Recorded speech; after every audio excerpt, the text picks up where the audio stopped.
Hello and welcome to this edition of In Focus, brought to you by the Ngozi Institute. I'm your host, Gwamaka Kifukwe. On tonight's program, we'll be joined by Ms. Arancha González, the Executive Director of the International Trade Center here in Geneva, Switzerland. On this program, we'll be discussing the world trade system and how Africa can better position itself to benefit from the opportunities afforded by international trade. At the same time, we'd like to recognize some of the challenges, both existing and emerging, and how they can be tackled in order for Africa to better benefit. We do hope that you enjoy this program. Dr. González, welcome to the program. Thank you so much for the invitation. Just to start off with, if you could let our audience know, what exactly is the ITC and what's its purpose? The International Trade Center is a development agency which is jointly owned by the United Nations and the World Trade Organization. And its purpose is to use trade, to use a vehicle called trade to generate jobs, to generate development, to contribute to growth, and through that to eradicate extreme poverty on the ground. So our mandate is to make sure that trade is not just simply a hypothesis, but it works on the ground to improve people's lives. This is why it's difficult, but it's concrete. Sure.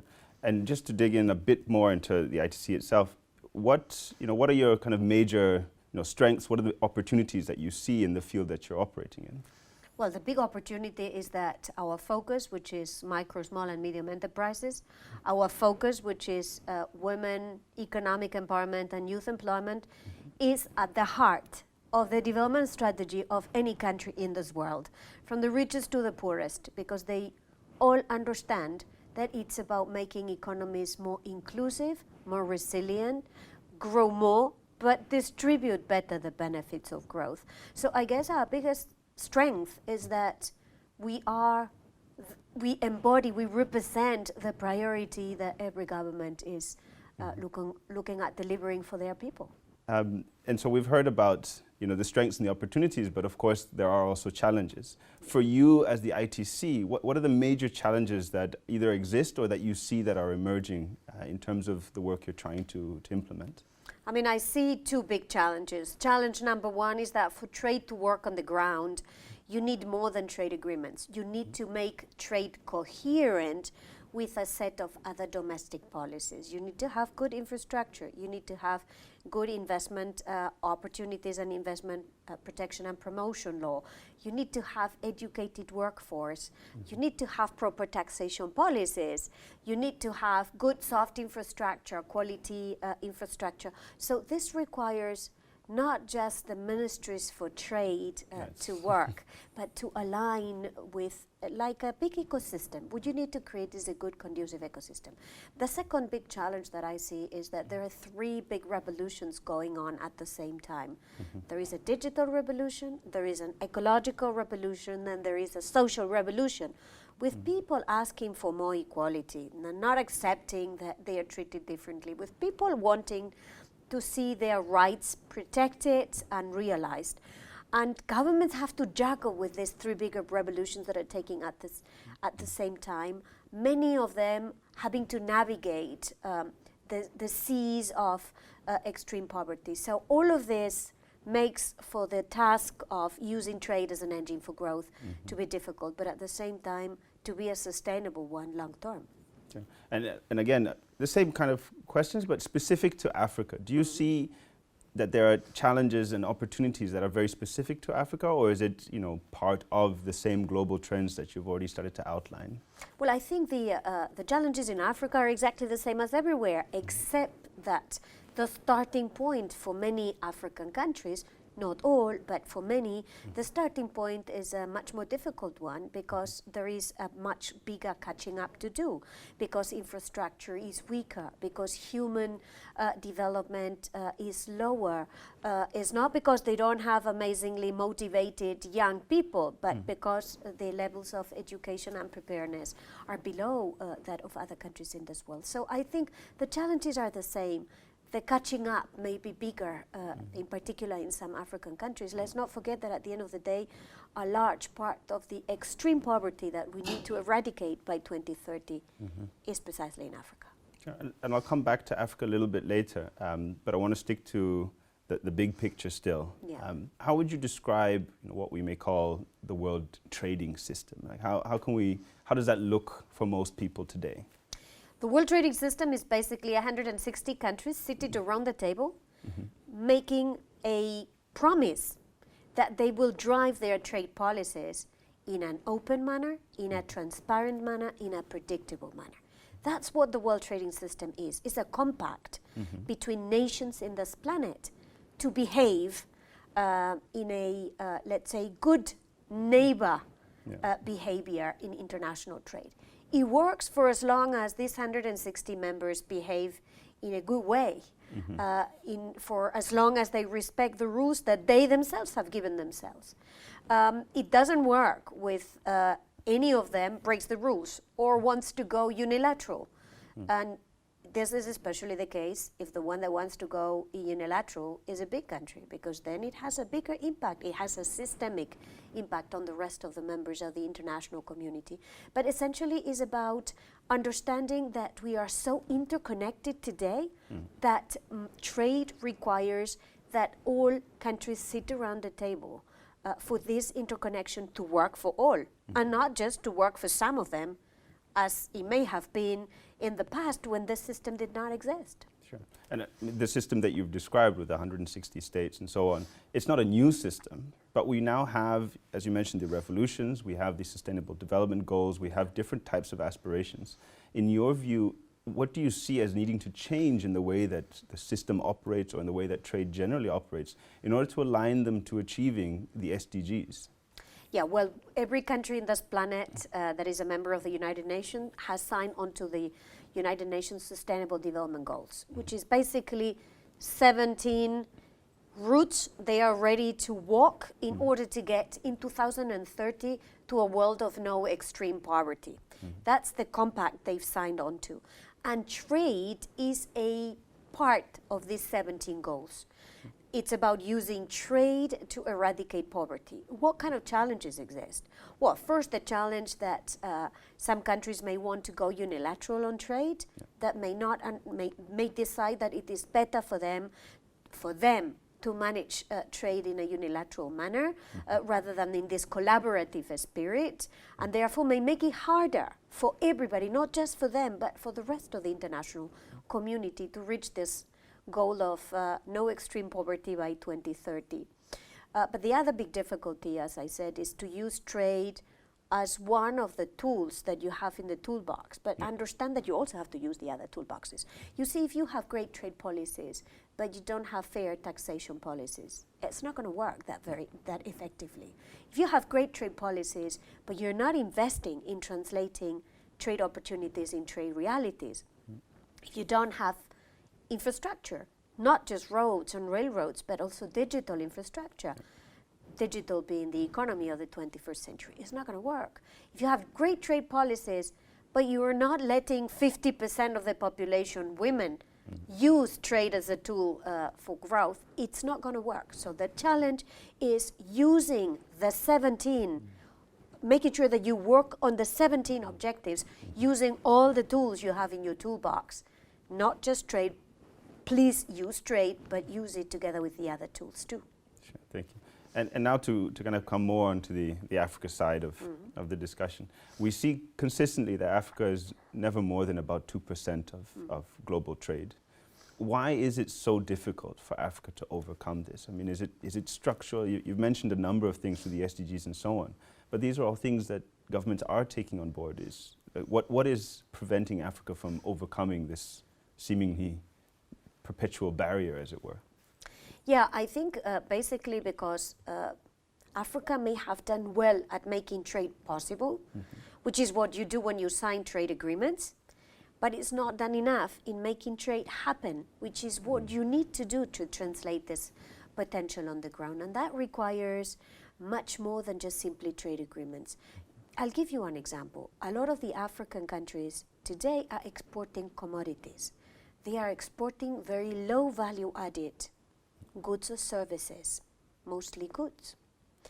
And they are not capturing as much value as they could if they were to process or to participate in value chains where you specialize there, where you've got a comparative advantage. So many of the African countries are not building this comparative advantage, or have not been able to do that in the past, not for lack of will, sometimes for lack of proper means to implement the vision. Some of them really have not worked a lot on the vision, but many have a good vision and they still need to translate this on the ground. So the challenge in my view is now translating those trade opportunities into trade on the ground. I think there is a game changer today. This game changer is the Continental African Free Trade Agreement.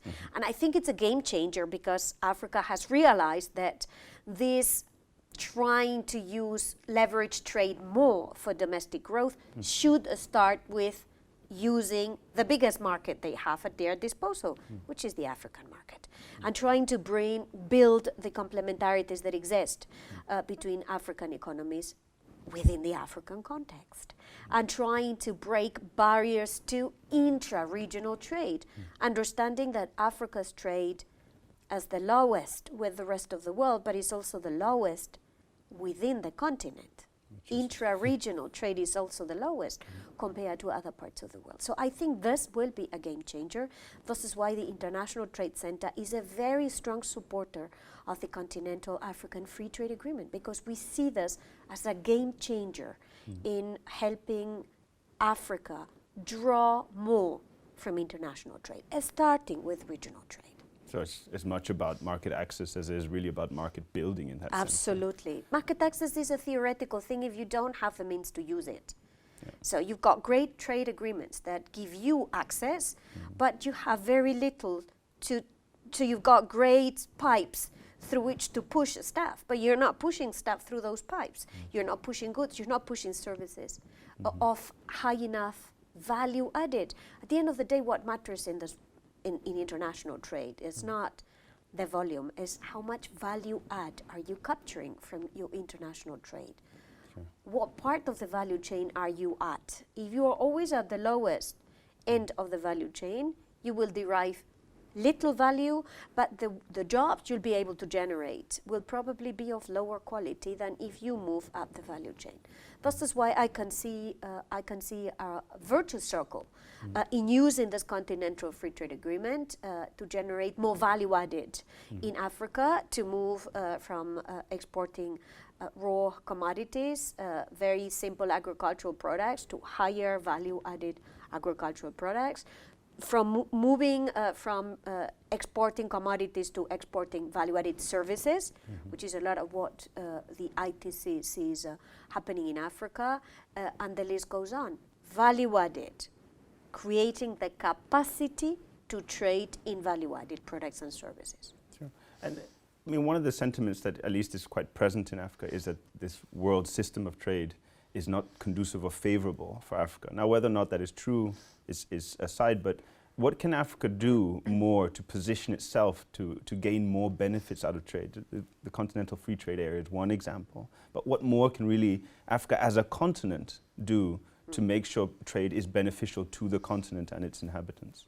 Well, I've always heard African countries say that they did not feel the international trading system was very favorable to them, or rather that they did not feel a lot of ownership with the system, because maybe they were not at the table when a lot of these rules were negotiated, so right? they signed up rather than designed, as it were. That's right. But now they have an opportunity to design the rules of international trade. The World Trade Organization is today negotiating the rules that will govern electronic commerce, this new form of international trade that already represents around 15% of world merchandise trade. And I don't see many African countries seated at the table where those negotiations are taking place. And this is why I am telling them, don't refuse to be around the table. You have to be around the table. You have to be there, because this is your opportunity to ensure that the rules of international trade for the trade of the 21st century, not for that of the 20th century, will be designed with your input, with your participation, with your not just with your presence, but also with your voice around the table. And as I mentioned electronic commerce, I can mention many others that are being discussed in the World Trade Organization. Investment facilitation, small and medium enterprises. My sense is that Africa has an opportunity today to synergize the discussions that it's having at the continental level with the Continental Free Trade Agreement, with the discussions that are taking place in the World Trade Organization. Take a greater interest at what happens in the World Trade Organization. That's how Africa will be able to have its own trademark, its own fingerprint in the rules of international trade of the 21st century. That's true. And to take a different tack on this, there's always been this dichotomy between aid and trade. And now we have, aid for trade. Yeah. And what is actually unique about this? What is this? Is it, same old stuff being packaged in a new bottle, or is there something different about this program, this agenda, this approach? Well, when aid for trade, in a way, was coined, and when this part of international development cooperation took place as from 2005, the sentiment was that a lot of the development cooperation had focused on many things but international trade. It focused a lot on health, it focused a lot on education, it focused a lot on infrastructure, but it didn't focus enough on international trade. And at the end of the day, health, education will only work if we anchor this in strong economies. What you want is for development cooperation to end at some point, because the market is generating these resources that are needed, right? You don't want to keep countries perpetually dependent on development cooperation. Countries don't want that themselves. They want and they need economies that work. And for that, it was thought very helpful to put part of development cooperation to focus on building the capacity to trade, which is, as we were just discussing, one of the missing links, including in the African continent. So it's not about having to choose between trading and getting development assistance. It's about using the development assistance, the cooperation in development, to build the capacity to trade, so that at some point you don't need development support. Thank you. And one of the other trends, although you'd mentioned these three revolutions, and maybe in and of itself it's not a revolution, more a trend, has been the spate of protectionism that has gone on, whether by powerful partners, but also by smaller partners who are either reacting domestically or have a change in their foreign policy, for whatever reason is. How can the international system, or African countries specifically within this world trading system, either address some of these protectionist concerns or tendencies, or adapt to them, as the case might have to be? What can we really do about protectionism, and is it here to stay? Well, first of all, the rules of international trade afford countries a space to take domestic measures to, in a way, protect themselves in case of extreme circumstances. There is rules that allow you to counter unfair trading practices, unfair subsidization, being flooded by imports. So all of this exists, and they are regulated, and you just have to follow the rules rather than jump over the rules. But the second thing, in my view, it's important to remember is that now I'm not talking about protecting yourselves, it's about using trade protectionism. Trade protectionism doesn't protect jobs. Trade protectionism gives a very short-term boost to one sector at the expense of many, many thousands, millions of consumers at home. So it's not by taking trade protectionist measures that you are going to help longer term your producers. You will help them if you address the underlying causes that are responsible for their weakness.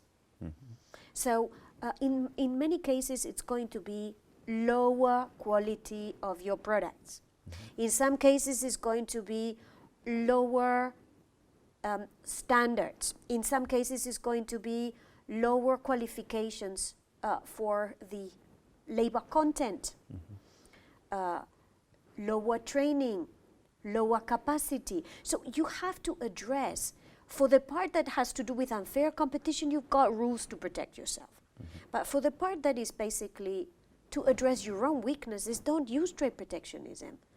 Use the means to address the weaknesses either of your producers or of your markets. And that, of course, it's easier, and this is what I've seen in this last months, it's easier to take measures that are simple and expedite in the form of trade barriers than work to improve the education system of your country, or to work to change the taxation system of your country, or to work to improve the healthcare coverage of your workers. That is much more complicated, for sure, but long term is going to be much more effective than just simply taking the very simple but lazy route of trade protectionism. Stopping everything. And for you here at the ITC, has that tendency, that approach, this kind of this wave of protectionism that people call it, has that impacted on the work that the ITC does in any way, or is it more a kind of distraction in the background for you? Well, for us, what it does is that it rattles the markets where we are trying to operate, where we are trying to connect micro, small, and medium-owned enterprises. So it creates turbulences. It has created turbulence.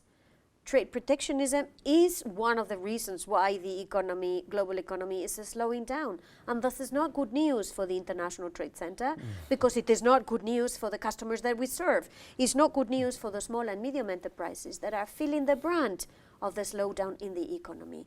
So, yeah, we see this is why we are strongly cautioning against the use of unilateral trade protectionism, and why we are saying invest instead in strong domestic safety nets. By all means, use the rules against unfair competition. Yeah.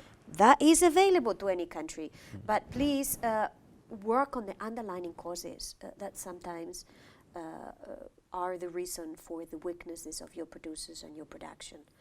Don't take the lazy route, take the longer route. It may take longer, but in the long term, you will provide a real answer to your producers. Yeah. So as we're kind of coming towards the end of the interview, looking forward, you've already mentioned, that digital will be the market or the economy of the future. What other trends do you see or do you foresee as possible when it comes to trade? What else is coming?